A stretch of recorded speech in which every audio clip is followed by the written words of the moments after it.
Olá, seja muito bem-vindo ao assunto do dia desta quarta-feira. Estamos juntos em mais uma edição do programa aqui na tela da Rede Brasil de Comunicação e é sempre muito bom contar com o seu carinho e também com sua audiência. Hoje aqui no nosso programa vamos falar sobre os transtornos alimentares. E ainda vamos conferir juntos as notícias da internet sobre o assunto. Vamos conferir também as oportunidades de emprego disponíveis para hoje. Daqui a pouquinho vamos lançar a nossa enquete do dia para você participar aqui com a gente. Você vai ligar para a linha interativa, responder a nossa pergunta e também aproveitar a oportunidade de mandar a sua pergunta sobre o assunto. Teremos tudo isso e muito mais, então fica conosco porque o assunto do dia só está começando. E os distúrbios alimentares como anorexia nervosa, bulimia nervosa e transtorno de compulsão alimentar e suas variantes apresentam distúrbios sérios no comportamento alimentar e também na regulação do peso. Eles estão associados a consequências psicológicas, físicas e sociais. Uma pessoa com um transtorno alimentar, ela pode começar a comer quantidades menores ou maiores de alimentos, mas em algum momento o seu desejo de comer menos ou mais, em algum momento esse desejo, eles passam a ficar fora do controle. Isso mesmo. Os casos de transtornos alimentares, eles aumentaram nas últimas décadas. E o que fazer para tratar esses transtornos? Vamos saber com a ajuda dos convidados de hoje, irão nos responder isso e muito mais no decorrer do nosso programa. Vamos conversar com o Dr. Spencer Júnior. Dr. Spencer, ele é psicólogo, doutor em neuropsiquiatria, ele também é mestre em psicologia e professor da Universidade de Pernambuco. Também vai nos ajudar com muitas dicas e orientações a Priscila Maia. Priscila, ela é nutricionista e mestre em neuropsiquiatria. Daqui a pouquinho a gente dá início aqui ao nosso bate-papo de hoje, mas agora vamos acompanhar uma reportagem que traz um resumo dos principais transtornos alimentares. Confira! Fomos conversar com o Dr. Hilson Saturnino. Ele nos recebeu em seu consultório em Boa Viagem e compartilhou conosco um pouco do seu conhecimento em relação aos transtornos alimentares. O psicólogo elencou, logo no início da entrevista, os tipos mais comuns que aparecem nos consultórios. A questão da compulsão alimentar, a anorexia e a bulimia. Já com o público, isso do modo geral. Com o público mais jovem, nós já falamos, cerca de 10 anos para cá, estudos que vêm se desenvolvendo em torno da vigorexia. E, em paralelo, nós temos também os transtornos que vêm sendo desenvolvidos por associações com a ansiedade e a própria depressão. Ele explicou exatamente o termo citado, a vigorexia. É um mal que, infelizmente, está se tornando muito comum entre os jovens. Basicamente, a vigorexia é quando o desejo de ter um corpo considerado ideal pela mídia termina interferindo na alimentação do paciente. Os jovens acessam as mídias sociais e veem corpos perfeitos, corpos modelados. E quando se deparam ao espelho com a sua autoimagem, percebem que não tem. Então, isso vira um objetivo de vida, muitas das vezes, e aí começam a entrar por determinadas associações que não são ideais porque causam perturbação na mente e no corpo, de usar determinadas drogas que não fazem bem ao seu organismo. O doutor explica que o tratamento desses transtornos deve ser feito de maneira multidisciplinar. Esse acompanhamento multidisciplinar, ele vai envolver o profissional de nutrição, que é o especializado nessa área, assim como também pode se consultar com o nutrólogo, com o psiquiatra e com o psicólogo, dependendo do contexto.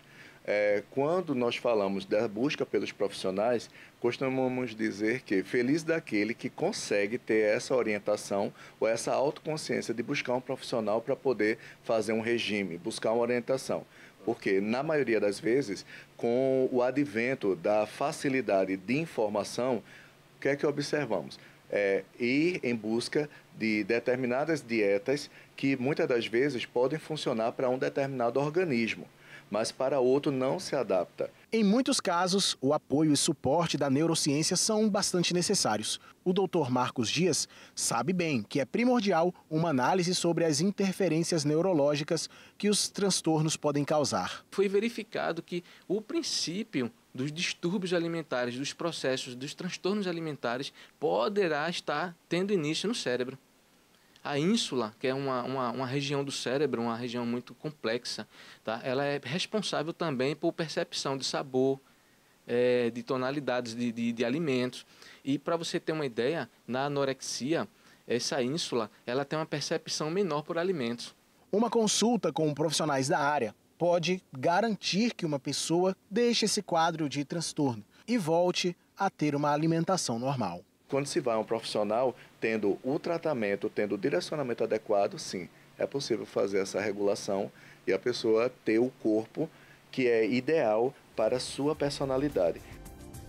Pois bem, né? A consulta e a busca por um especialista, essa consulta ela é indispensável. Então você que está em casa, que conhece também alguém que venha passando por algum problema, né? Apresentando um desses transtornos alimentares, é bom que você fique atento a alguns sinais e ajude essa pessoa a procurar um especialista para tratar, porque tem controle sim, e daqui a pouquinho vamos saber se também tem cura esse transtorno alimentar. Tem cura? Os convidados eles irão nos responder daqui a pouquinho isso e muito mais, mas agora a gente abre o espaço aqui do programa para você participar. Que tal interagir aqui no programa Assunto do Dia?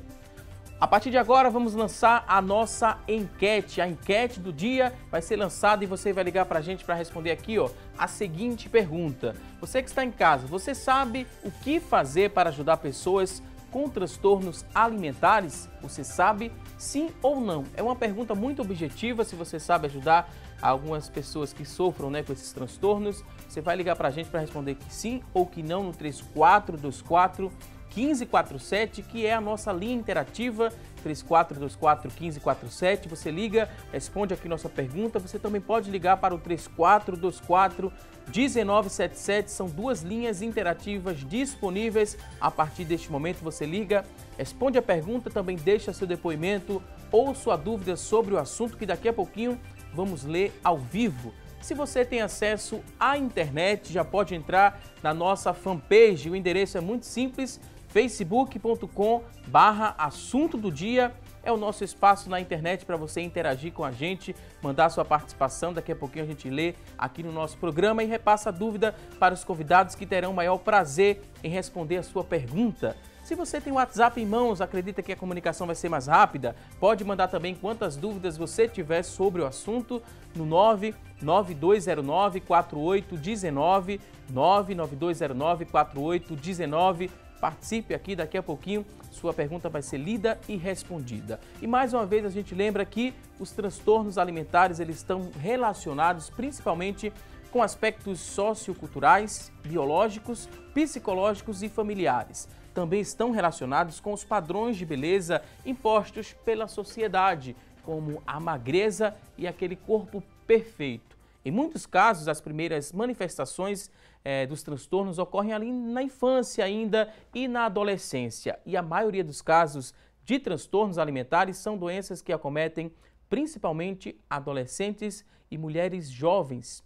Vamos aprender mais sobre o assunto, vamos tirar as nossas dúvidas sobre transtornos alimentares. Primeiro quero dizer que é um prazer recebê-los aqui no nosso estúdio. Primeiro as damas, Priscila Maia, nutricionista, seja muito bem-vinda aqui ao nosso espaço. Obrigada, agradeço o convite de poder participar aqui sobre esse assunto.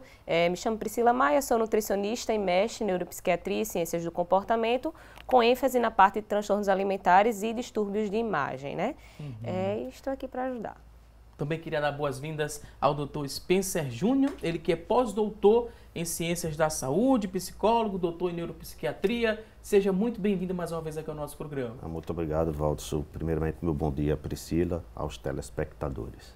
A gente falou que esses transtornos eles estão aumentando, na nossa sociedade. Tem uma explicação para isso, doutor Spencer? Bom, o incremento sociocultural que visa muito a questão da imagem corporal, dentro de uma abordagem de busca de saúde perfeita, dê certo, acelera processos de predisposição biológica. A maneira dos transtornos alimentares, os transtornos psiquiátricos que estão associados, eles são multigênicos, ou seja, não existe um gene específico. Aí você tem os aspectos multifatoriais. Imaginemos que um organismo predisponente casando com desencadeantes psicológicos, que é a história familiar, a história pessoal deste indivíduo, suas crenças pessoais, com os mantenedores socioculturais. Então, se esses mantenedores socioculturais são intensivos em abordar, em exigir de que a pessoa vai ser aceita socialmente, de que ela vai aumentar sua estimação pessoal, que ela vai ganhar significado existencial, que ela vai poder ganhar importância pessoal através de um corpo perfeito, lógico, e de uma saúde perfeita, isso termina desencadeando quadros que, em combinação com os fatores gênicos predisponentes e pessoais, a pessoa vai fatalmente entrar no adoecimento.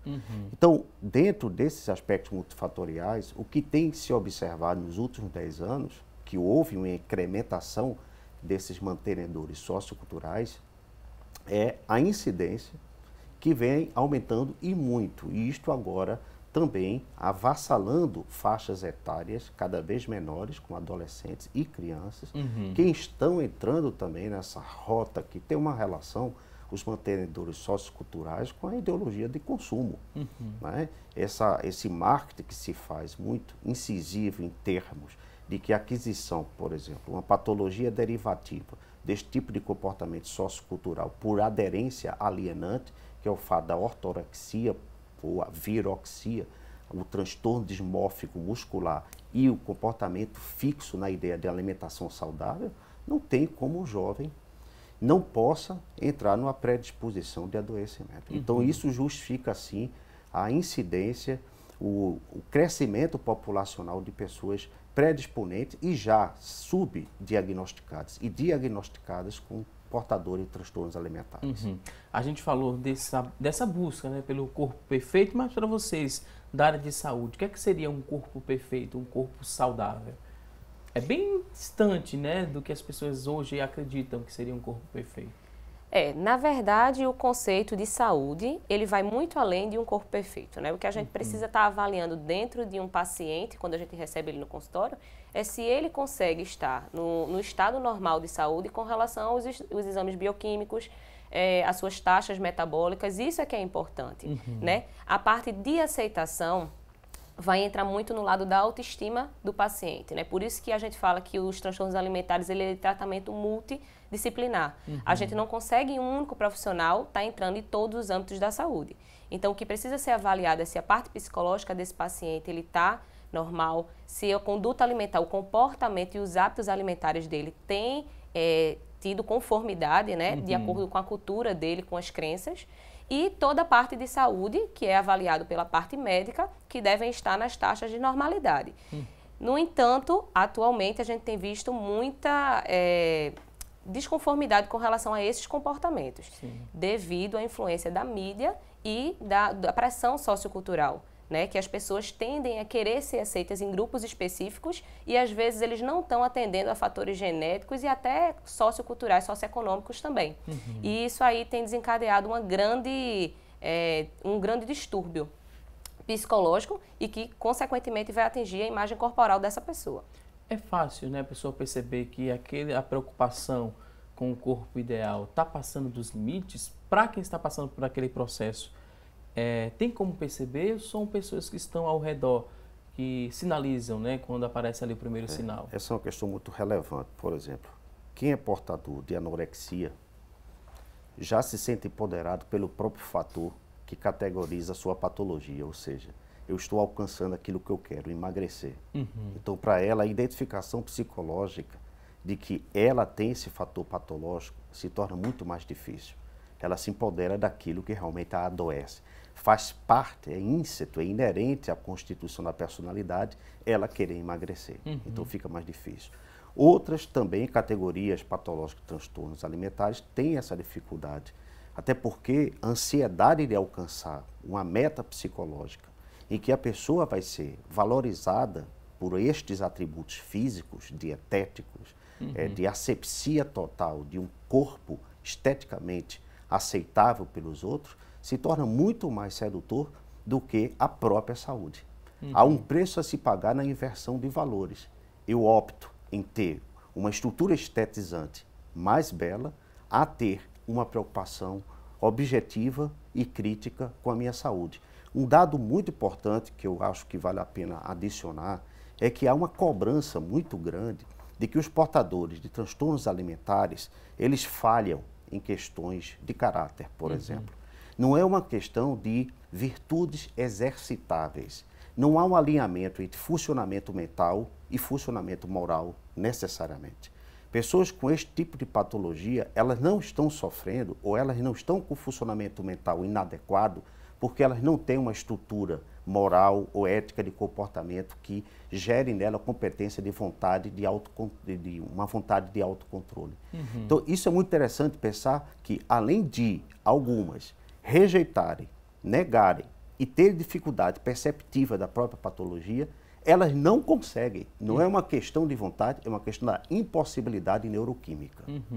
Aí, no caso da anorexia, a pessoa ela deixa de se alimentar para ter aquele corpo mais magro, seria mais ou menos assim? Qual o risco que tem nisso, né? Quando o nosso corpo ele não recebe os nutrientes necessários? Bom, para ficar mais fácil de entender como identificar um transtorno alimentar, o ideal é que a gente saiba identificar quais são os transtornos que existem, né? Foi citado na reportagem que existem diversos transtornos associados tanto à alimentação quanto à imagem corporal, e aí eu vou destrinchar um pouquinho para o pessoal fique ciente do que acontece. O primeiro transtorno, na verdade, o transtorno alimentar ele é caracterizado como desvios no comportamento alimentar. Então, a partir desses desvios, eles podem ser pelo excesso da alimentação ou pela inanição, né, pela restrição alimentar. Dentro do Manual de Desordem Mental, o DSM-4, ele caracteriza 3 subtipos. Né? O primeiro é a anorexia nervosa, o segundo a bulimia nervosa e o terceiro o transtorno compulsivo alimentar periódico, que já seria a inversão, seria o excesso alimentar. No caso da anorexia nervosa, a caracterização desse transtorno seria a restrição alimentar e inanição da alimentação. Nesse caso, os pacientes eles não se alimentam ou se alimentam em pequena quantidade para atingir mais rápido o objetivo corporal, que seria o emagrecimento ou atingir aquele objetivo específico de corpo perfeito, que elas visam como corpo perfeito. No caso da bulimia nervosa, existem 2 tipos. Tanto a compulsão, seguida de uma purgação, seja a indução de vômitos, ou métodos laxativos para poder eliminar essa alimentação, ou também a restrição alimentar, seguidos de episódios compulsivos alimentares. Então, o paciente, ele consome uma grande quantidade de alimentação rica em carboidratos, gorduras, aqueles alimentos palatáveis, né, deliciosos, e logo em seguida, ele faz uma restrição alimentar de pelo menos 10 horas de restrição alimentar para compensar aquela carga calórica consumida. Né? Então, a gente já tem uma diferença entre a anorexia e a bulimia. A anorexia é a restrição alimentar, né? Quando você percebe que o paciente ele evita fazer a alimentação, ele passa a partir daí a ter episódios de queda de pressão, né? De hipotensão, alguns episódios também de baixa glicemia, então o paciente ele passa a passar mal, né? A ter episódios de tontura frequentes e aí vários distúrbios eletrólitos, metabólicos e principalmente endócrinos, né? Todos os hormônios ficam desregulados, vão ter, algumas pacientes do sexo feminino podem ter amenorreia, que é a ausência da menstruação. Então fica a dica aí para os pais estarem acompanhando, principalmente os adolescentes, né? Que é a nossa área de pesquisa de mais ênfase, que é justamente a faixa etária dos 10 aos 19 anos, que é no momento psicossocial da adolescência, que existe muita alteração. Né? Eles estão passando por transformações corporais, transformações a nível social, que às vezes eles não conseguem, se não tiver um apoio psicológico, um apoio nutricional, um apoio familiar principalmente, eles não conseguem fazer essa transição de uma forma adequada para que eles possam entrar na parte adulto jovem, né? Se tornar um adulto jovem com todas essas questões reguladas. No caso da bulimia nervosa, o paciente ele pode restringir a alimentação e fazer episódios de compulsão, como também fazer a purgação, né? Utilizar todos os métodos taxativos, laxativos, ou fazer a indução do vômito, né? Que já existem vários estudos odontológicos, né? Principalmente os profissionais que se especializam nessa área, que já conseguem identificar algumas lesões na cavidade oral. Né? Então, tá aí a importância, né, dos profissionais multidisciplinares conseguirem se especializar nas áreas e ter atenção para essa parte também, porque aí já passa a ser um tratamento preventivo. Você está identificando transtornos e lesões na cavidade oral e a nível de dente também, as alterações ali no esmalte do dente. Exatamente. E geralmente, qual é a porta de entrada do serviço de saúde, né? Eles vão logo a um clínico, esses pacientes, ou já vão direto a um psicólogo ou a um nutricionista? Qual é a porta de entrada? Eu penso que depende do nível, né? Informativo que essa pessoa tenha, ela já vai ao profissional especializado, que é o indicado. O mais importante que eu penso, isso é um dado interessante, é a família estar atenta ao comportamento do adolescente. Porque o transtorno alimentar se caracteriza, e é um transtorno psiquiátrico, pela relação que o indivíduo passará a estipular com a alimentação e com o seu corpo, constituindo a sua imagem corporal. É um dado também muito desafiador, porque, diferentemente de outros tratamentos em patologias psiquiátricas, você pode optar pela privação do estímulo provocador do adoecimento, do tipo alcoólatra. Você pode optar em que ele vá se privando do uso do álcool. Porque a gente tem que usar um elemento radical, dependendo do grau patológico da viciação do alcoólatra, que não é, que nesse caso, melhor que beber pouco é beber nada. Você tem a opção da privação radical do estímulo promovedor do vício. No caso do portador de transtorno alimentar, você não tem essa opção, porque você não pode privá-lo do alimento. Você vai ter que colocá-lo numa relação inteligente, e aí entra a questão importante da participação do nutricionista, que é criar justamente habituações alimentares ordenadoras do seu comportamento, que conjuntamente com o tratamento psiquiátrico, psicológico, vai fazer com que o indivíduo reveja a crença que ele está estipulando na relação com a alimentação. Então a porta de entrada sempre será, eu penso, pelo menos de utilidade pública, a informação midiática, né? Porque isso pode corrigir alguns comportamentos, digamos, desviantes. Em vez de você perder tempo e ir para um clínico geral, não que ele não tenha essa competência avaliatória, pode ter, mas o indicado seria o especialista, né? Nesse caso, enfatizo, nutricionista, nutrólogo, o psicólogo e o psiquiatra nessa junção de elementos. Agora vamos a um rápido intervalo, daqui a pouquinho tem mais assunto do dia. Até já!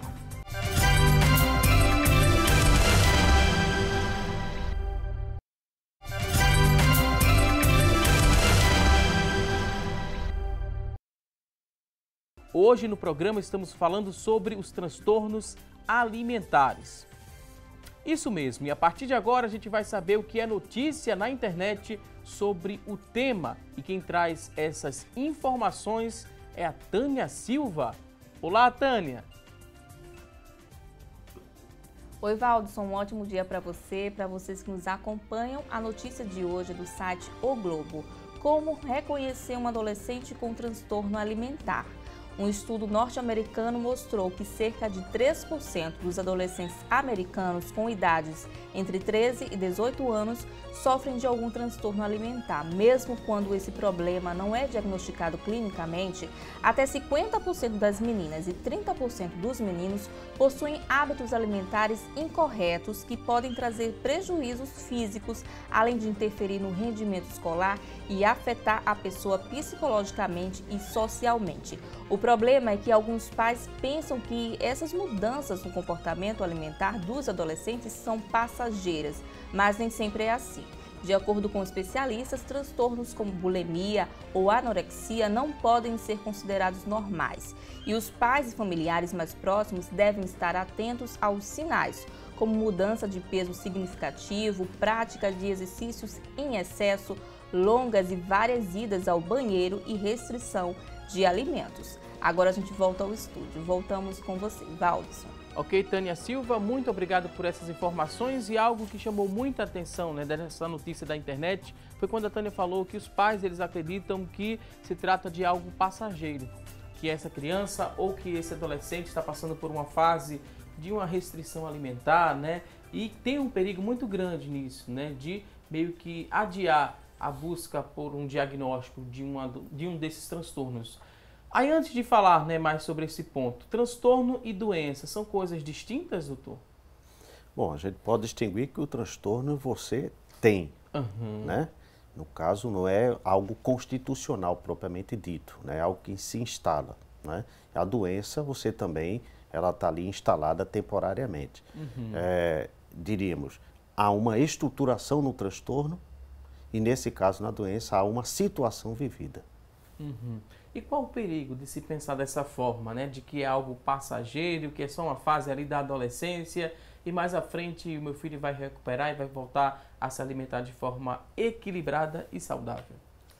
Na verdade, o que deve se preocupar e ter muita atenção são os extremos mesmo, tanto da compulsão alimentar quanto da restrição alimentar, porque transtorno alimentar, querendo ou não, as pessoas acham que é uma doença, um distúrbio momentâneo, mas ele pode ser tanto passageiro como pode ser também, ele pode se estender ao longo da vida e causar algumas alterações metabólicas que podem ser cruciais à vida desse paciente. Então, a restrição alimentar, ela pode levar a algumas alterações metabólicas que, dependendo da gravidade e severidade do transtorno, pode levar à morte também, dependendo do estado do paciente e de alguma patologia que pode estar associada a ele. Ok, muita gente, quando tem dúvidas, utiliza a internet como fonte de pesquisa. Lá encontramos muitas verdades, sim, sobre os transtornos alimentares, mas também tem alguns mitos que podem atrapalhar você a aprender mais sobre o assunto e que podem atrapalhar a busca por um especialista. Então, vamos mostrar a partir de agora algumas afirmações e os convidados irão nos ajudar explicando se trata de um mito ou de uma verdade. A primeira tela afirma o seguinte: as pessoas com bulimia, elas podem ter ataque de gula? Mito ou verdade? Quem tem bulimia tem ataque de gula? É verdade ou é um mito? A gente pode caracterizar um fator importante, até que ajuda a distinguir um pouco a anorexia de bulimia, e bulimia que tem essa paridade com o transtorno alimentar, que é a compulsão. O que é a compulsão? A compulsão, ela ocorre em intervalos muito curtos, com uma intensidade gradualmente crescente, em que a pessoa passa a ter a sensação da perda de controle. Por exemplo, me lembro de uma paciente que tinha dito que ela tinha essa compulsão alimentar noturna, que ela chegou para assaltar a geladeira à noite, né? Tem a anorexia também vespertina, né? Como também matutina, e ela, digamos, teve o ataque de gula, ingeriu tudo que tinha na geladeira. Como é uma compulsão, ela não tem o controle, e não tinha mais alimento, ela se lembrou do que ela tinha jogado fora no lixo no dia anterior. E foi comer aquilo que estava no lixo. Você veja o quadro agravante disto. A questão que chama muito como alarmante para esse tipo de comportamento e que às vezes é até subestimado na manifestação fenomenológica dos seus primeiros sinais e sintomas, é que dentre todos os transtornos psiquiátricos é o mais letal. Mata mais que a depressão. Porque há consequências clínicas graves, seja pela restrição alimentar, ou seja pela compulsão alimentar, do tipo, você pode precipitar problemas cardíacos, problemas como osteoporose, ou problemas endocrinológicos em geral. Não é? Então, isso acarreta, sim, a brevidade da vida humana e pode também levar o indivíduo, pelos insucessos, seja porque ele não consegue sair do drama compulsivo alimentar, que esse é um dado também muito relevante, como também de ele entender que não podendo sair e ele não consegue também ter o êxito de manter o corpo no seu estado de perfeição desejado, ele termina entrando num desânimo profundo, num sentimento de desvalia, até chegando a cometer o suicídio. Então, é pertinente encontrar quadros clínicos de cometimento de suicídio por percepção de culpa e de fracasso, seja para manter o corpo perfeito, ou porque você não está conseguindo sair do sintoma, ou você ter consequências clínicas graves, como uso abusivo de laxantes, ou uso abusivo de diuréticos, por exemplo. Quer dizer, é um quadro muito interessante que se pense que a gente pode chegar a essa questão. Sim, a bulimia tem ataque de gula, porque caracteriza pelo quadro compulsivo, e o quadro compulsivo caracteriza o grau de letalidade da doença. Ok, ótima explicação. Vamos aqui à próxima tela, vamos conferir se é mito ou se é uma verdade. Esses transtornos, eles não são graves. É verdade ou é um mito? Com certeza. Esse é um mito, né? Os transtornos alimentares são de gravidade enorme, né? E é preciso ter bastante atenção com relação a isso, principalmente os pais irresponsáveis principalmente por adolescentes, né, porque é a população que é mais acometida por esse tipo de transtorno, distúrbio alimentar, que a gente chama na verdade, e principalmente atualmente, que eu acredito que os nutricionistas em geral que trabalham com a nutrição comportamental têm se preocupado bastante com a mídia social e dos profissionais de saúde também. Porque os nutricionistas hoje têm se intitulado bastante nutricionista low carb, nutricionista de jejum intermitente, nutricionista de dieta X, que às vezes são estratégias alimentares que são bem aplicadas em algumas situações, mas não para o público em geral, né? Então, a tentativa dessas pessoas que precisam atingir um corpo perfeito, uma situação que eles idealizam como perfeita, e isso é reportado na mídia, né? E tá aí na sociedade, né? Eles acabam tentando entrar dentro dessas estratégias alimentares de uma forma não orientada por um profissional especializado e acabam gerando algum tipo de transtorno, que isso pode evoluir para um transtorno mental, que seria o transtorno alimentar. Então, como foi falado na reportagem, a vigorexia ele é um novo tipo, né, de transtorno, que ele está mais associado com os transtornos de imagem corporal, né, que ele também pode ser chamado de dismorfia muscular, né, que já atinge mais a população masculina. Né? A gente tinha a população feminina como o sexo, o gênero mais acometido, né, pelos transtornos alimentares, bulimia e anorexia, e agora a gente tem outra vertente, que seria a imagem corporal para o lado dos músculos, né? A musculosidade. Então, a vigorexia, ela fala exatamente disso. Quanto mais músculo eu tenho, mais músculo eu quero ter, né? E isso tem se tornado bastante preocupante pelo método que eles usam para obter esse corpo perfeito, que seria a utilização de substâncias ilícitas, né? E drogas que não são lícitas, para está atingindo esse corpo perfeito, e isso pode causar muitas alterações e inclusive levar à morte também. Né? Então a gente tem aí o emagrecimento como uma meta, né, de transtorno, que gera o transtorno alimentar, e também o corpo musculoso, que também leva a outra vertente do transtorno alimentar e do transtorno de imagem corporal, que é a vigorexia. Então, assim, são muitos transtornos que a gente tem que ter atenção, né, que envolve a parte psicológica completamente, porque o transtorno alimentar, ele tem que ser diagnosticado por um profissional que trabalha com a psicologia, seja o psiquiatra ou o psicólogo, né? Ele que tem esse papel de estar identificando esse transtorno, e após isso eles encaminham para os profissionais especializados, que seriam os profissionais da nutrição, da terapia ocupacional e os profissionais afim, né? Mas ele é um transtorno psiquiátrico que tem que ser identificado pelos profissionais de saúde e tratado de forma adequada. No caso da vigorexia, né, que se trata um transtorno mais comum nos homens, os homens, eles geralmente, nós homens, descuidamos um pouco mais, né, doutor, da busca por uma ajuda médica. Isso vem preocupando ainda vocês, mais especialistas, em relação a esse tipo de transtorno, né? Porque às vezes há uma negligência.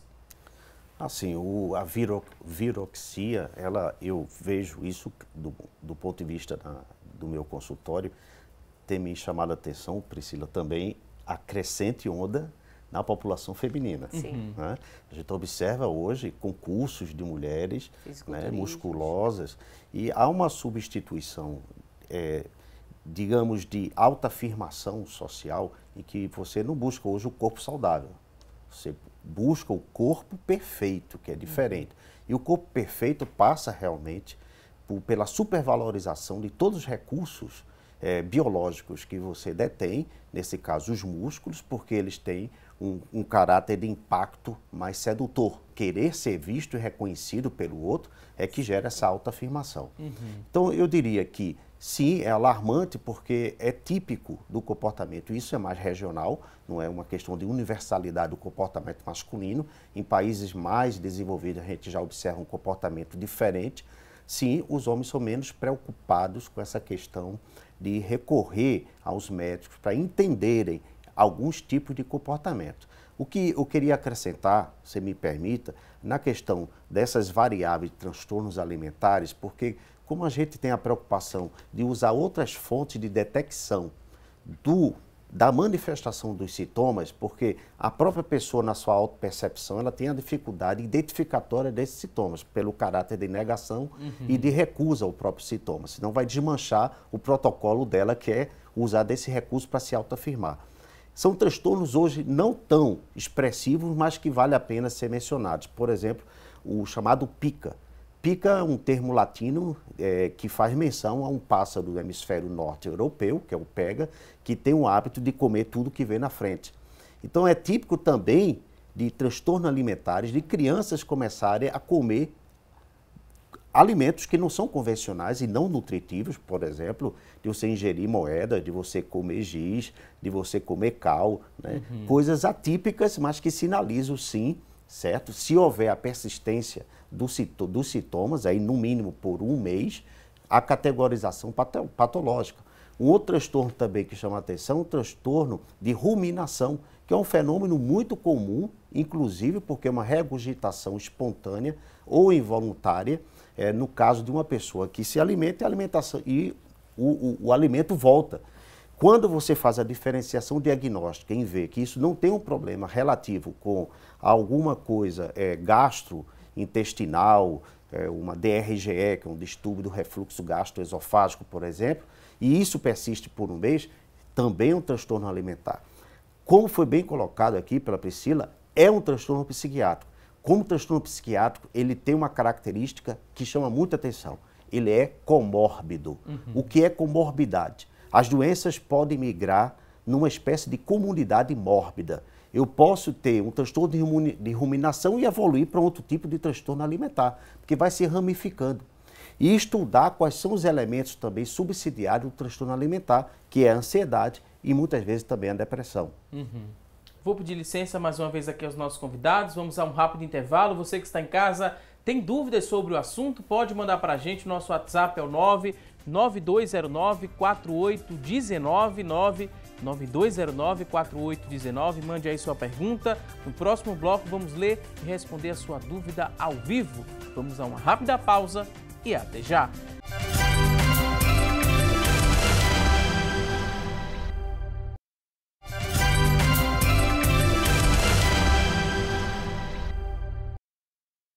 Já estamos de volta com mais assunto do dia e hoje aqui no programa estamos aprendendo um pouco mais sobre os transtornos alimentares. No bloco anterior do programa a gente deu início ao quadro Mitos e Verdades e ainda temos algumas afirmações e vamos aprender se se trata de um mito ou de uma verdade.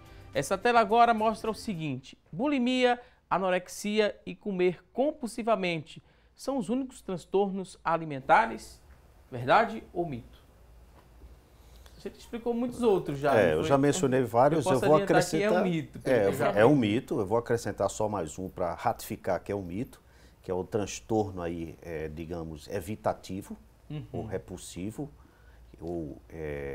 É um transtorno que se caracteriza por uma criação de uma hipersensibilidade que você desenvolve em relação a algumas características pertinentes ao alimento, por exemplo, temperatura, o cheiro do alimento, e aí você vai evitando aquela alimentação que vai ter um impacto naturalmente na qualidade né, nutricional de sua vida e referente também, por ser um comportamento restritivo, vai levando o indivíduo a um adoecimento psicológico. Com relação aos outros transtornos associados, também a gente ainda pode salientar a ortorexia, que também é um transtorno de escolha alimentar e preparo de alimentos, né? Então, também ele vai estar associado a alguns transtornos alimentares, está associado ao comer saudável, mas também ao comer mais limpo, a alimentação mais regrada, com relação também ao preparo de alimentos. Então, pessoas que têm ortorexia nervosa, elas não conseguem consumir alimentação fora de casa, ou alimentações que não foram preparadas por elas, ou na vista delas, né? E elas tendem também a induzir outras pessoas a não comer. Então, é um tipo de transtorno também que é caracterizado como subtipo. Esses 3 grandes transtornos que foram citados, eles são caracterizados como subtipos dos transtornos alimentares e existem ainda outros subtipos desses transtornos. Então, assim, é uma gama de transtornos que está abordando a alimentação e também a imagem corporal. Então, se a gente for citar todos aqui, realmente não teria tempo, mas existem sempre subtipos e esses são os grandes. Mas, na verdade, é um mito. Existe muito mais transtorno do que isso, com outras características, né? Esse do cuidado excessivo, né? De não querer se alimentar fora de casa, nem comer nada do que a pessoa própria preparou. Ele vem a preocupar quando ele começa a causar algum sofrimento a essa pessoa? Seria assim, né, um gatilho para que se procure ajuda ou não seria isso? Sim, no aspecto psicológico, gera um sofrimento subjetivo, né, pela razão restritiva, porque fica autolimitante, e isso tende a ramificar, porque é um comportamento ansiogênico, todo comportamento evitativo, é um comportamento ansiogênico, certo? Essa ansiedade, ela está sendo muito mal canalizada. E tudo aquilo que é mal canalizado gera uma retroalimentação negativa, porque volta para o sujeito como raiva de si, pelo insucesso e pela exigência do controle, que vai elevando isso no nível obsessivo e posteriormente compulsivo. Ok, vamos seguir aqui, vamos mostrar uma próxima tela e essa tela diz o seguinte: no transtorno de comer compulsivo, a comida ela seria uma válvula de escape para os problemas emocionais? Mito ou verdade? Um transtorno do comer compulsivo, comida é, sim, uma das válvulas de escape, né? Isto porque a comida é uma das fontes primárias, lógico, de satisfação pessoal e de preservação da vida humana. A gente já começa na relação com a vida pela amamentação, que é o nosso primeiro alimento. A alimentação também vira um tipo de ritual social importantíssimo, celebrativo e integrativo do ponto de vista social. Muitas vezes, quando você vai receber uma pessoa em casa, você oferta alguma coisa, uma bebida, uma comida. Normalmente as celebrações são em torno de grandes jantares, banquetes, almoços. Então, praticamente tem a questão também cultural. Então, eu penso que sim, os fatores emocionais estão associados à questão da compulsão alimentar. E o problema que eu vejo muito nisso, algumas incorreções cognitivas, é que o sujeito, quando começa a tentar a ter um treinamento do seu controle de impulsividade ao alimento, né, nesse caso um transtorno como comportamento desviante, ele fica sempre nos extremos. Por exemplo, o raciocínio do tudo ou nada. Quando ele começa uma dieta e ele não consegue ter aquele controle específico sobre ela, do tipo, eu terminei comendo uma barra de chocolate, aí ele se autoriza, que é a sua sabotagem, né, que autoriza ele a ter esse tipo de comportamento desregrado. Agora que eu comi uma barra de chocolate, eu vou comer tudo esse final de semana. Segunda-feira eu recomeço. Essa procrastinação, ela vai reforçando justamente o principal elemento psicológico, que é a culpa e o sentimento de fracasso do indivíduo. São aspectos psicológicos que vão dificultando ao longo do tempo que a pessoa consiga ter um regramento disciplinar em relação ao seu controle de impulsividade a alimentos. De fato, se torna uma verdade, né, com relação à principal característica da compulsão alimentar, que seria exatamente a associação a sentimentos negativos, né? Depressão, ansiedade, geralmente são fatores predisponentes da compulsão alimentar, que é como se a pessoa procurasse alguma coisa para compensar aquele sentimento e ele joga toda essa ansiedade, todo esse sentimento negativo na comida e acaba tendo um descontrole. Geralmente essas pessoas, elas são portadoras da doença metabólica, que é a obesidade, né? E eles acabam tendo a depressão e a ansiedade também derivado a essa comorbidade e a partir disso perdendo o controle sobre a alimentação também. Mas é uma verdade, a gente pode falar que é uma verdade. Vamos à próxima afirmação aqui, a próxima tela, mito ou verdade? Parar de comer ou provocar vômitos são escolhas pessoais nesse processo? Isso é um mito, né? Porque, como eu falei anteriormente, isso é um dado muito importante, é que normalmente a gente faz esse alinhamento entre funcionamento mental e funcionamento moral. Não está na alçada direta da vontade humana ter esse controle sobre o seu organismo. Você pode chegar num nível alto de compulsividade em que, neste caso, a tentativa de parar o vômito não é uma escolha pessoal. É algo que realmente supera essa intervenção da consciência do indivíduo, porque já chegou no patamar de evolução patológica que você não consegue ter o controle. Isso é involuntário, muitas vezes, né? Então, é um mito. Próxima tela, temos outra afirmação. Será que é verdade ou mito? As crianças também têm transtornos alimentares, e aqui eu já complemento, né, perguntando mito ou verdade. Se tratando de crianças, o problema merece uma atenção ainda mais redobrada por conta que estão ali na fase de formação, né, desse hábito alimentar? Com certeza. Crianças, na verdade, é o nosso alvo de estudo hoje, principalmente aqui em Pernambuco, né? A gente tem um grupo de pesquisa que trabalha só com transtorno alimentar em crianças em diversos níveis socioeconômicos, e a gente consegue perceber que crianças têm sido cada vez mais acometidas com transtornos alimentares, e isso pode ser consequência das atitudes dos pais, né? Dos hábitos familiares, do hábito e comportamento alimentar dos pais em casa, e isso pode com certeza influenciar. vale a pena salientar que é diferente você ter hábitos saudáveis na sua família e você estar predispondo o indivíduo a transtornos alimentares, né? Lembrando que transtornos alimentares são desvios no comportamento alimentar, é comer demais ou comer de menos com o objetivo de atingir alguma coisa. É uma alimentação saudável, uma alimentação regrada, é aquela alimentação que vai envolver todos os grupos alimentares de uma forma adequada, com orientação ou não, apenas com consciência, né? Daquelas pessoas que têm um nível maior de informação, elas podem sim orientar os seus filhos. Caso as pessoas não tenham, podem procurar um profissional especializado para isso e colocar tudo isso dentro da adequação, né? A partir do momento que isso sai da adequação, principalmente para restrição, as crianças elas podem sim sofrer algumas alterações hormonais, principalmente nessa fase, né, que eles estão em desenvolvimento até os 10 anos, e a partir dos 10 anos os hormônios começam aí a sofrer outras alterações, que é com relação à puberdade, e aí eles precisam de uma atenção, tanto na fase escolar, que a gente chama, quanto na fase da adolescência. São fases cruciais de transição que a parte psicológica e nutricional e clínica desse paciente ele precisa ser bastante avaliada e acompanhada. Uma coisa que eu acho que conta muito quando você tem toda uma formação acadêmica e se baseia muito na literatura é a experiência clínica também, que traz através da sua observação direta a notificação de aspectos que às vezes você não encontra universalmente. E me chama muita atenção que as crianças que hoje, sim, elas podem, corroborando a questão, é uma verdade, ter transtornos alimentares, é uma formação psicológica.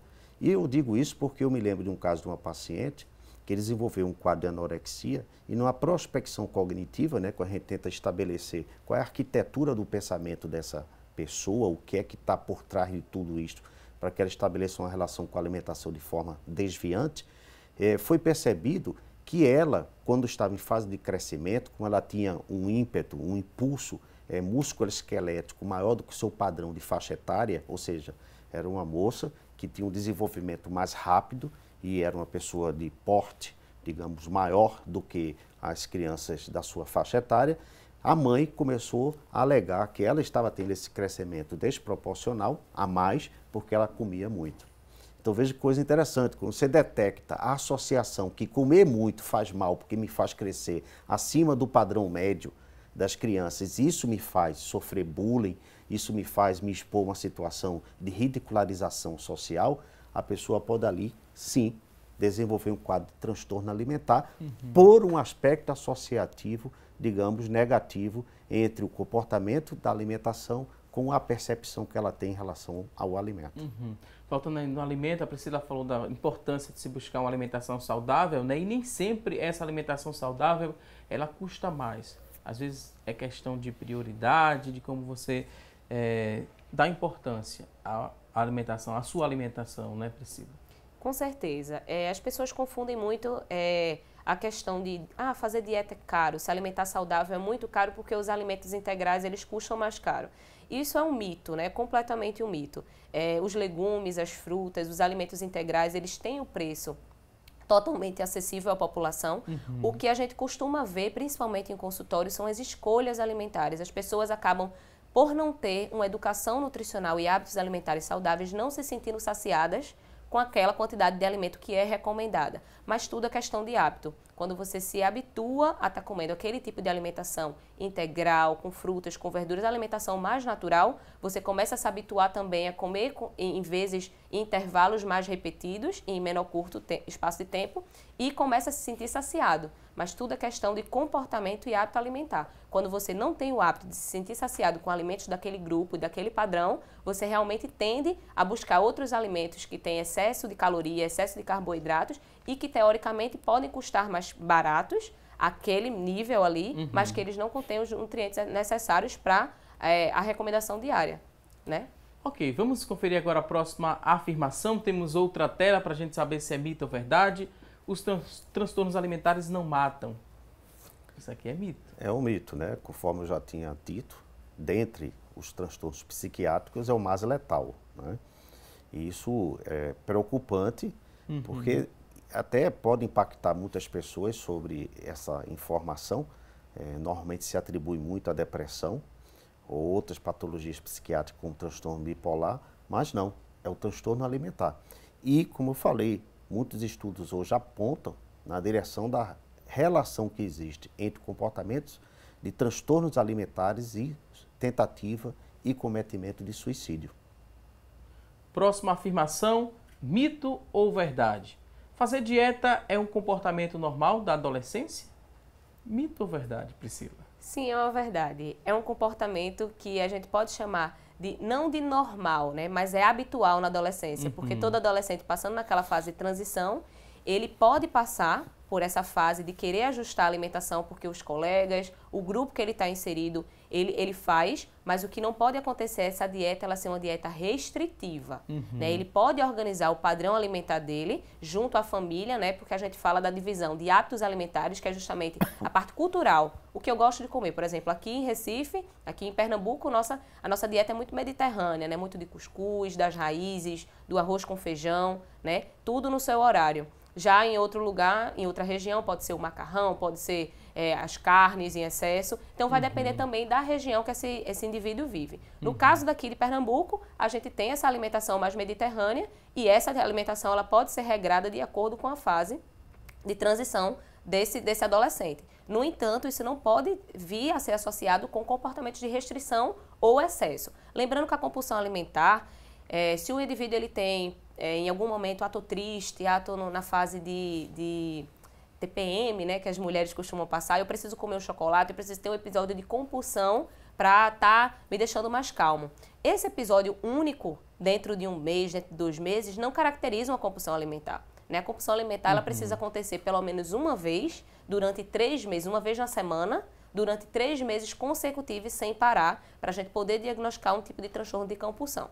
Mas qualquer tipo de excesso ou restrição alimentar vai caracterizar um desvio no comportamento, principalmente em adolescentes tem que ser visto, mas um adolescente querer se submeter a uma alimentação mais saudável no período da adolescência para se inserir dentro dos padrões alimentares que ele convive, pode ser normal, mas quando isso sai, quando isso desvia para o excesso ou para a restrição, não é mais normal. E os pais têm que ficar atentos, principalmente às alterações de peso e de conduta, né? De excesso de exercícios, de querer estar entrando em atividade física de uma forma muito cedo, né? Em academia, em musculação, principalmente os adolescentes do sexo masculino, que tendem a frequentar alguns tipos de academia, que podem trazer alguns tipos de informação de esteroide e anabolizantes, que os pais não têm controle, né? E como esse acesso é muito facilitado, isso pode apresentar um risco muito grande para a sociedade, principalmente para as pessoas que estão manipulando essas substâncias e para eles que vão estar tendo acesso, que isso pode levar à morte. Né? A gente tem vários casos aí já registrados de morte por aplicação de esteroides ilícitos, né? Até porque a morte ela não acontece pela aplicação ou pela dieta, ela acontece pelos fatores que estão associados na vida desse indivíduo, uma patologia ou uma situação clínica que aconteceu naquele momento. Então, os pais precisam ser o principal meio de controle desses adolescentes, porque realmente eles são os responsáveis e o adolescente está passando uma fase de transição, às vezes ele não tem controle sobre suas próprias atitudes. Ótima explicação. Vamos agora à próxima tela, vamos conferir se é mito ou se é verdade. A pessoa com transtorno alimentar, ela não consegue perceber que tem um problema? Isso é verdade. Né? Em muitos casos não consegue, a autopercepção fica prejudicada. Como citei o caso de muitos portadores de anorexia, o fato de ela ou de eles não conseguirem chegar a uma evolução clínica passa a ser justamente a motivação principal. Ou seja, eu quero continuar mantendo o meu emagrecimento neste nível, digamos, mais radical. Né? Então, vai ter dificuldade de identificação.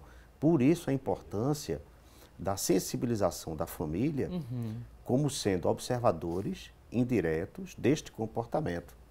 E o nível de informação ajuda muito na identificação desses primeiros sinais e sintomas, para que haja o encaminhamento do portador de transtorno alimentar. A pessoa que não tem autopercepção, você vai esbarrar numa grande dificuldade, que é a vontade de ela ir se submeter à assistência multidisciplinar. Porque se não há ainda uma psicoeducação consciente dela, de que ela tem esse problema, dificulta sim o tratamento, porque ela vai terminar sabotando. Ela vai querer manter o comportamento, no caso do portador de anorexia, que é o emagrecimento radical. Mas se tem, né, esse diagnóstico, a pessoa sabe que tem aquele transtorno e resiste ao tratamento, é possível tratar mesmo existindo essa resistência ou não tem como, né? Só essa pessoa aceitando e não resistindo é que ela vai conseguir ter ajuda e tratar um desses transtornos? Tratar é possível, mas não se garante eficácia, porque se não houver o protagonismo da pessoa que é acometida pelo problema, dificulta. Porque é parte, pelo menos na dimensão psicológica, é indispensável que a pessoa protagonize essa responsabilidade. Senão ela facilmente vai sabotar. Vou pedir licença mais uma vez aqui aos convidados, porque eu tenho uma excelente notícia para você que está em casa acompanhando o programa Assunto do Dia e principalmente para todos que moram na cidade do Paulista e região.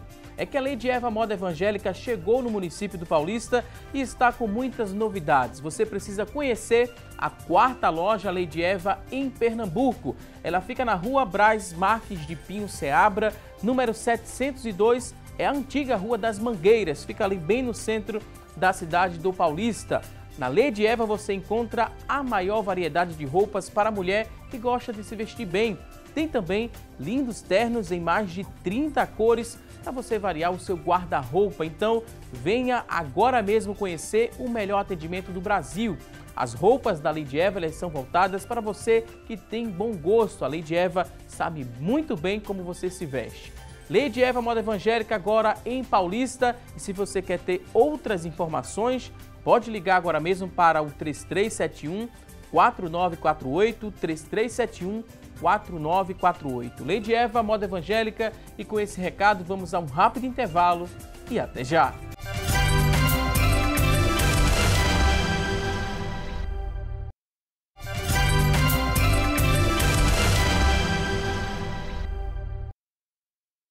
Já estamos de volta com mais assunto do dia e já vamos direto conferir as vagas de emprego disponíveis para hoje. Então pegue aí papel e a caneta para anotar as oportunidades e boa sorte! Atenção, você que está em casa em busca de uma recolocação no mercado de trabalho, preste atenção às vagas que vamos mostrar a partir de agora. Olha só, 3 vagas para auxiliar de limpeza, 3 oportunidades, exigência que você tenha ensino médio completo, experiência de 6 meses, R$ 1.006 é o salário. São 3 vagas para auxiliar de limpeza.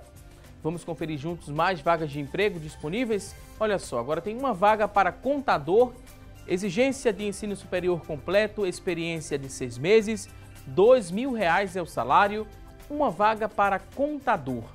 Vamos conferir juntos agora mais vagas de emprego, 3 vagas para costureira em geral, 3 oportunidades, ensino fundamental completo é a exigência, experiência de 6 meses, R$ 1.012 é o salário, 3 vagas para costureira em geral. E você que está em casa se interessou por uma dessas oportunidades, elas são do Sistema Público de Emprego, Trabalho e Renda. Ele fica localizado na Avenida Rio Branco, no número 155. Avenida Rio Branco, número 155, o telefone para contato, pega aí o papel e a caneta, anote o número 3355-2900, 3355-2900. A você que está em casa em busca dessa recolocação no mercado de trabalho, mais uma vez, te desejo boa sorte. E agora a gente segue para responder a sua dúvida, você que acessou o nosso WhatsApp 99209-4819, você mandou sua pergunta, você ainda tem uma dúvida, pode mandar também, 99209-4819 é o nosso WhatsApp, mande aí quantas perguntas você tiver, que a gente vai repassar aqui para os convidados de hoje. Vamos aqui à primeira participação e a dúvida é a seguinte: a anorexia e a depressão são males associados? É a dúvida daqui da telespectadora, que não se identificou, mas que diz que tem 30 anos e mora em Olinda. Anorexia e depressão estão associados? Não necessariamente todos os casos, né?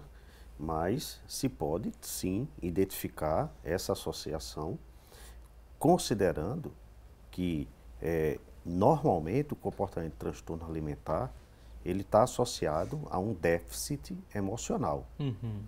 Esse déficit emocional ele pode estar atravessado por processos de depressão e certamente de ansiedade. Como a ansiedade também é sintoma de depressão, Aí a avaliação, para poder ter uma resposta mais precisa, tem que ser individual. Mas para tentar responder a pergunta da telespectadora, eu diria que sim, mas vai depender da análise particular do quadro de cada pessoa. Rafaela Costa, de Paulista, ela quer saber se fazer dietas causam os transtornos alimentares? Sim ou não? Pode ser um gatilho, não pode? Não necessariamente. A introdução da dieta na vida do indivíduo, ele pode ser um gatilho, sim, quando ela não tem o controle. Principalmente tomar bastante cuidado com aquelas dietas restritivas e estratégias alimentares, como por exemplo, uma dieta cetogênica é uma dieta que a gente vai excluir alguns grupos alimentares, principalmente os carboidratos, e vai submeter o indivíduo a uma certa inanição total de glicemia. Né? E a gente vai estar aumentando aí o conteúdo proteico da dieta e de gordura para poder promover alguma situação alimentar e de alteração corporal. Só que o indivíduo ele não pode passar mais do que 2 meses numa dieta desse tipo. E principalmente se ele não sabe fazer a dieta e ele começa a consumir uma grande quantidade de proteína sem avaliar se esse paciente ele tem problemas renais, se ele tem alguma outra patologia associada, então realmente pode ser muito perigoso. E a partir do momento que as pessoas tentam buscar dietas restritivas para alcançar objetivos instantâneos e elas não conseguem, né, atingir, elas começam a tentar fazer mais restrição, porque eles veem que alguns indivíduos conseguem chegar nesse objetivo e elas não, e a partir daí perder o controle sobre essa alimentação e ocasionar um transtorno alimentar. E diversos tipos de transtornos podem acometer esse indivíduo. Doutor Spencer, a gente falou aqui no programa sobre sinais, diagnóstico, tratamento também desses transtornos, mas não falamos ainda da cura. Existe cura para transtorno alimentar? Não, não existe cura. A gente não tem essa palavra no dicionário da neuropsiquiatria, porque são, como coloquei a distinção transtorno e doença, o transtorno tem uma estruturação. Portanto, o que sinaliza a estruturação é o seu alto potencial de recorrência. O que a gente pode evoluir é no manejamento, na identificação dos primeiros sinais e sintomas para que isso não evolua e não recorra nos comportamentos compulsivos ou mais agravantes. Isso aí pode sim ajudar muito a pessoa a estabilizar seu comportamento de compulsão, seu comportamento obsessivo em erros ou desvios na relação com o alimento. E é preciso dizer isso para o paciente que está tratando, né, o transtorno que não tem cura, ou isso dificulta? O que se pode dizer ao paciente que tem controle, tá? E tendo controle, isto você adequa mais a perspectiva e a expectativa do paciente, também delegando a ele essa protagonização do processo de estabilização do seu comportamento de desvio em relação à alimentação, à comida. O que pode-se dizer, né, que com o controle desse transtorno, o paciente ele vai voltar em menor quantidade ao consultório, seria mais ou menos assim? Com o controle pode ser que nunca mais venha. Na verdade, o que a gente precisa colocar como pauta sempre da consulta, da explicação, é a consciência que ele tem que ter sobre os atos. Né? Então, principalmente quando eu recebo pacientes que têm característica de transtorno ou que já me procura dizendo que foi diagnosticado ou que tem percebido uma alteração, geralmente eles vêm acompanhados do representante ou da esposa ou do marido, que vem identificando alguns problemas e eles sempre vêm, na maioria das vezes, um pouco contra a vontade. E o que a gente precisa trabalhar é justamente a nutrição comportamental com essas pessoas, né? Mostrar que o comportamento alimentar para ele é necessário de tal forma, né? Mostrar por que ele precisa alterar o tipo de dieta, qual é a necessidade, né? Dentro da perspectiva da estima corporal dele, como ele se sente bem e qual é a necessidade de fazer aquela alteração morfológica e também se é possível com relação à genética do indivíduo. Né? É possível eu ficar um pouco mais magra se eu não sou tão alta? Eu ficar muito magra? É possível que eu consiga ver aquele umbigo mais bonito, aparente de modelo? E se eu sou uma pessoa mediolínea ou brevilínea, né? Pequena, muito baixa, né? Se eu tenho uma estrutura corpórea um pouco mais avantajada com relação... eu quero ter muito músculo, mas eu sou uma pessoa muito grande, muito longilínea, né? Que a gente chama... Não tem condição, né? Então, a genética daquele indivíduo vai interferir e a gente precisa conscientizar de uma forma muito tranquila, né? Criando um ambiente para ele muito satisfatório, para que ele converse, para que ele fale a verdade, porque a gente precisa trabalhar na verdade, né? E ver qual é a necessidade nutritiva, né? A necessidade energética dele e deixar claro para ele o que é que ele vai ficar, como ele vai ficar saudável, né? E não como ele vai atingir certos objetivos que talvez nunca vai ser a realidade dele. Poderia dizer assim, em termos de uma compreensão mais para o leigo, que a cura se aproximaria mais de uma adequação entre suas disposições genéticas e na correção de alguns comportamentos e hábitos desviantes, para que ele tenha um monitoramento. Enquanto tiver, ele estará, sim, curado, vamos dizer. Né? Mas não cura com a garantia de extirpação radical daquele mal, que pode recorrer a qualquer momento. Isso é até bom para que ele não relaxe nos dispositivos de monitoramento que ele evoluiu a duras penas, porque não é fácil criar novos hábitos. Hábitos são condicionamentos conscientes e que são atribuídos valores. Valor é aquilo que eu dou importância. Para mudar ou inverter esse comportamento através de novas habituações tem um custo muito alto. Ele precisa também valorizar esse esforço, que não pode ser relaxado, senão a situação regride.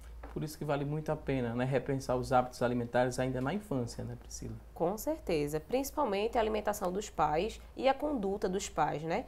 Com relação à conscientização, tanto quanto à alimentação, quanto ao exercício físico. Mostrar para eles qual é a necessidade, fazer os acompanhamentos clínicos, né, com os profissionais especializados, para que isso possa ter um certo controle. Porque a gente, se tratando da sociedade em geral, a gente precisa perceber que existem muitas pessoas, talvez até 60% da população, que não tem muita informação, né? E até ver, por exemplo, um adolescente com 12, 13 anos, com alguns quilos a mais, então, às vezes, até a conduta dos pais falar, esse menino tem que parar de comer, né? Esse menino tem que fechar a boca, né? Ou simplesmente negligenciar essa situação. Então, isso é que é preocupante, né? Hoje a gente vê muitos casos de negligência, né? Principalmente no serviço público, que aqui em Recife, o Hospital das Clínicas, ele é referência para tratamento, né, de transtornos alimentares. Ele tem uma residência especialista em neuropsiquiatria, então eles têm os olhos para estar olhando esses pacientes. Então, assim, o serviço público pode ser uma porta de entrada para isso,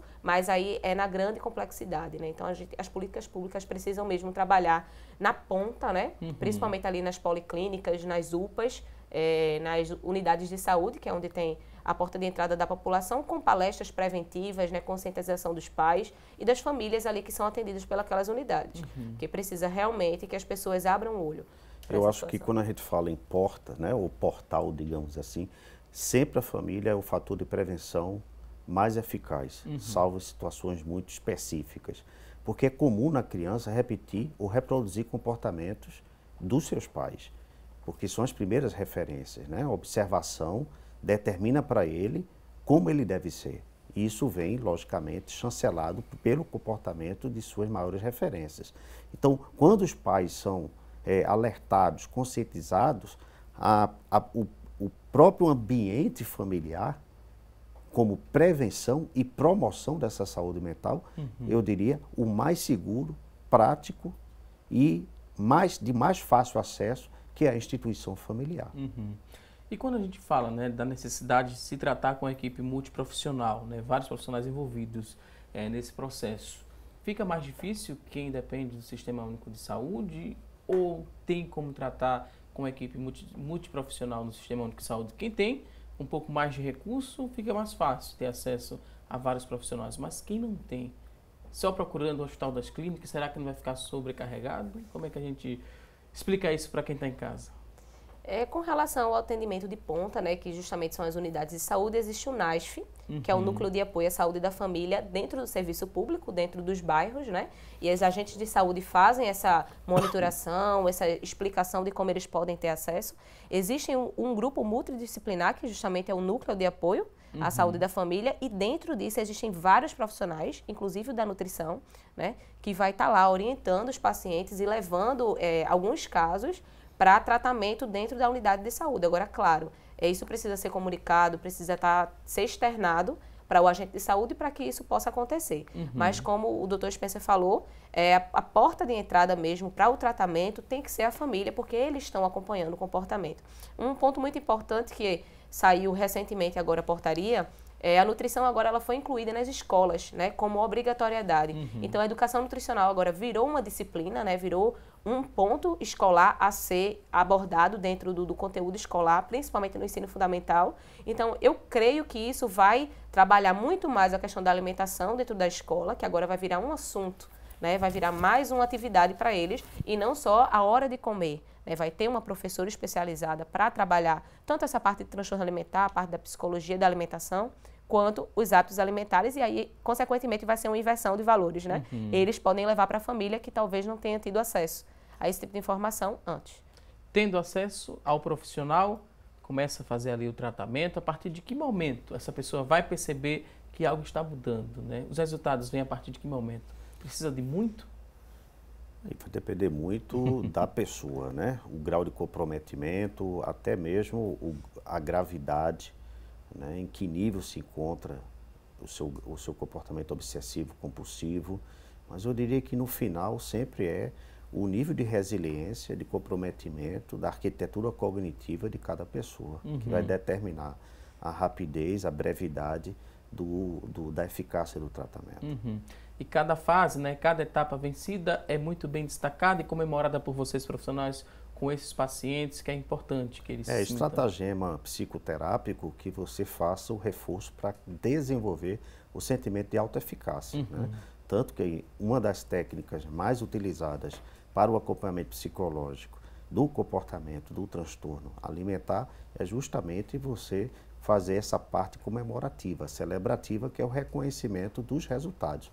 O resultado empodera, lhe dá as condições de você se fortalecer no prosseguimento dos seus desafios. Tem muitos relatos no consultório, Priscila, dos pacientes que começaram a ter essa mudança, né, de comportamento? Sim, com certeza. Na verdade, o tratamento comportamental dentro da nutrição, ele precisa ser bastante rotineiro, né? E é muito devagar, né? As primeiras consultas a gente costuma não tocar, né, no assunto sobre dieta, sobre alimentação. A gente costuma mais ouvir o paciente sobre o que ele acha da alimentação e qual é a necessidade de se alimentar. Logo em sequência, depois daquele todo ambiente formado de confiança, é que a gente vai tratar com o paciente qual a necessidade dele energética e calórica, né? E assim, uma coisa que eu tenho visto em muito sucesso dentro do consultório é o somatório dos tratamentos, né? Alguns pacientes ainda têm, às vezes não têm muito acesso ao tratamento psicológico devido às terapias, né?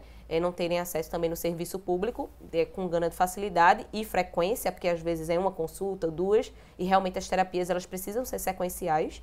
E eu percebo que os pacientes que conseguem aliar a terapia psicológica com a nutricional, eles conseguem ter um sucesso muito mais rápido, né? Porque eles conseguem aceitar, porque ninguém tem transtorno alimentar sem antes ter uma insatisfação corporal, né? Isso está muito ligado. Quando você começa a fazer uma alteração do comportamento alimentar, porque você quer atingir um objetivo e às vezes muito rápido, e aquilo lhe causa uma baixa estima muito grande. Então ele precisa primeiramente inverter a nível cognitivo mesmo, qual é a imagem que ele tem de si mesmo. Porque quando a gente vê aquelas imagens do espelho, né, na internet, fala em transtorno alimentar, já vê aquela imagem do espelho de uma pessoa magra se vendo muito mais gorda, né, ou ao contrário. E aí, quando você olha, você vê que aquilo ali é uma inversão de imagem, então aquilo ali acontece a nível neurológico, como se diz a história, né? Não é uma coisa que ele vê e o espelho está ruim. A imagem está invertida na cabeça dele. Então, se o tratamento ele não começa a ser psicológico, o nutricional, às vezes, ele não tem sucesso com tanta frequência quando o tratamento é feito aliado. Mas os sucessos, ele vem de acordo com o tempo. Não tem como a gente especificar um período, porque depende do indivíduo e da aceitação. Temos aqui a pergunta do Carlos, ele que mora em Olinda, ele quer saber o seguinte: esses transtornos, a gente pode também dizer que se trata de modismo? Pergunta do Carlos. Não, eu diria de modismos. Poderia dizer que dentro dessa tridimensionalidade, os fatores genéticos, os fatores psicológicos e os fatores socioculturais é um desencadeante, sim, para a manifestação dos sintomas e mais adiante a evolução do quadro patológico.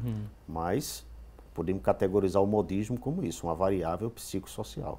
Seria um fator precipitante no caso dos transtornos, né? A influência da mídia, a influência de alguns profissionais, algumas pessoas famosas podem influenciar, mas podem ser precipitantes. Os fatores mantenedores vão ser realmente o transtorno instalado e as dietas que são adquiridas para poder serem utilizadas.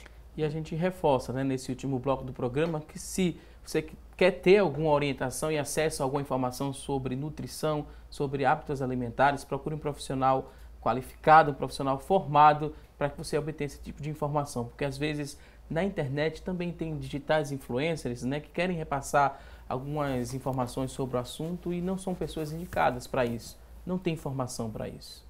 E muitas vezes essas pessoas estão não sendo influenciadas, né? Elas estão sendo pagas para falar sobre tal assunto, sobre tal produto, sobre tal alimento, né? E é o trabalho delas, né, naquele momento. Eles estão influenciando que tal produto vai dar algum resultado, que algum outro objeto pode lhe trazer um corpo perfeito ou substância, né? Mas aquilo ali é uma mera propaganda, né? Com certeza ela não obteve aquela estrutura corpórea devido àquele produto, né? E a população precisa ter consciência, um pouco mais de maturidade quando estiver avaliando as informações, né? Porque a mídia social, ela está aí, ela é gratuita, né? Ela é aberta, liberdade de expressão, então a gente precisa filtrar as informações e também ter responsabilidade profissional para aqueles profissionais que têm o título de psicólogo, de nutricionista, para estar repassando a informação correta para a população em geral. O mesmo alerta a gente faz, né, em relação aos profissionais da psicologia. Precisam ser profissionais qualificados, certificados para tratar de assuntos, né, tão importantes. Até porque a própria patologia ela tem variáveis que só uma especialização garantiria provar o sucesso terapêutico, né? Então, sim, profissionais, psicólogos especializados na patologia específica também. Vou pedir licença, a última vez aqui aos convidados, porque vamos conferir agora como é que ficou o resultado da nossa enquete. A gente fez uma pergunta no começo do programa, a pergunta foi a seguinte: você sabe o que fazer para ajudar pessoas com transtornos alimentares? 17% responderam que sim, que sabem. 83% responderam que não ou que ainda não, porque se a gente refizer, né, diante de tanta explicação que trouxemos aqui no nosso programa, se a gente refizer essa pergunta agora no final do programa, com certeza esse número estaria invertido. Muita gente aprendeu como proceder para ajudar uma pessoa com transtorno alimentar.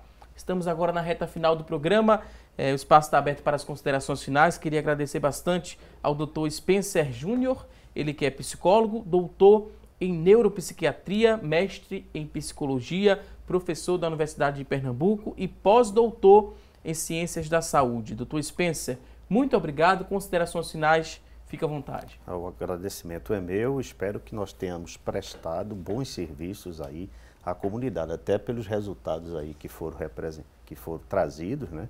Espero que realmente tenha invertido esse percentual.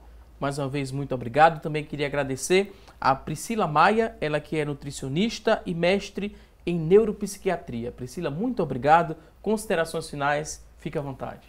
Bom, eu que agradeço, né, a presença de vocês, poder trabalhar um pouquinho sobre esse tema que eu gosto tanto.